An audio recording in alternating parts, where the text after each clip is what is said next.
Hi friends, welcome back to Angels world.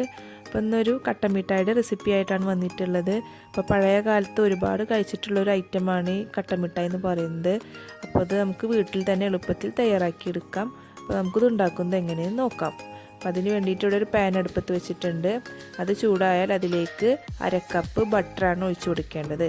വേറെ ഒരു oil ഒഴിച്ചു കൊടുക്കരുത്, ബട്ടറാണ് ഇതിൽ ടേസ്റ്റ്.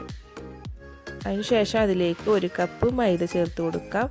3 ടേബിൾ സ്പൂൺ അളവിൽ മിൽക്ക് പൗഡർ കൂടെ ചേർത്ത് കൊടുക്കുന്നുണ്ട്. എന്നിട്ട് നന്നായിട്ടൊന്ന് മിക്സ് ചെയ്തെടുക്കാം. ഒരു 5 മിനിറ്റ് നന്നായിട്ട് മിക്സ് ചെയ്തെടുക്കാം. മീഡിയം ഫ്ലെയിമിൽ വെച്ചിട്ട് വേണം മിക്സ് ചെയ്തെടുക്കാനായിട്ട്. ഈ മൈദയുടെ പച്ചമണമൊക്കെ ഒന്ന് മാറുന്നത് വരെ ഒന്ന് വെയിറ്റ് ചെയ്യാം. ഇപ്പോൾ 5 മിനിറ്റിന് ശേഷം മൈദ ഒക്കെ നന്നായിട്ട് കുക്കായിട്ടുണ്ട്. ഇനി ഇതിലേക്ക് 1/2 കപ്പ് പഞ്ചസാര പൊടിച്ചതാണ് ചേർത്ത് കൊടുത്തിട്ടുള്ളത്. ഈ പഞ്ചസാര പൊടിക്കുമ്പോൾ 4 ഏലക്ക കൂടെ ചേർത്തിട്ടാണ് പൊടിച്ചെടുത്തിട്ടുള്ളത്. ഏലക്ക പൊടി സെപ്പറേറ്റ് വേണമെങ്കിൽ ചേർത്ത് കൊടുക്കാം. ഞാൻ പഞ്ചസാരയുടെ ഒപ്പം പൊടിച്ചാണ് ചേർത്ത് കൊടുത്തിട്ടുള്ളത്. നന്നായി മിക്സ് ചെയ്തെടുക്കാം. നന്നായി മിക്സ് ആയിട്ടുണ്ട്. ഇനി ഇതുപോലെ ഒരു സ്ക്വയർ ഷേപ്പിലുള്ളൊരു പാത്രത്തിലാണ് സെറ്റ് ചെയ്തെടുക്കുന്നത്. അതിലേക്ക് ബട്ടർ നന്നായിട്ട് ഗ്രീസ് ചെയ്ത് കൊടുക്കാം.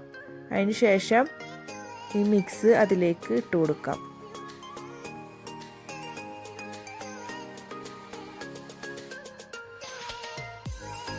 എന്നിട്ട് സ്പൂൺ വെച്ചിട്ടൊന്ന് ലെവൽ ചെയ്ത് കൊടുക്കാം.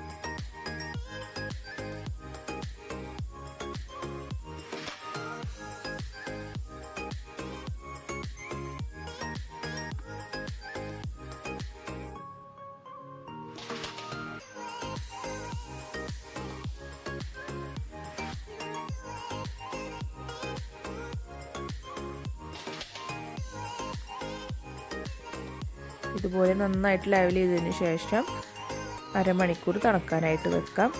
ഫ്രിഡ്ജിൽ വെക്കാം, താഴെ വെച്ചാൽ മതി. അപ്പോൾ അരമണിക്കൂറിന് ശേഷം ഇത് അതുപോലെ സ്ക്വയർ ഷേപ്പിൽ കട്ട് ചെയ്തെടുക്കുക. അപ്പോൾ നമ്മുടെ ടേസ്റ്റി ആയിട്ടുള്ള കട്ടൻ മിഠായി ഇവിടെ റെഡി ആയിട്ടുണ്ട്. അപ്പോൾ എല്ലാവരും ഒന്ന് ട്രൈ ചെയ്ത് നോക്കുക. നമ്മുടെ പഴയ ഓർമ്മ ഒന്ന് പുതുക്കിയെടുക്കാം.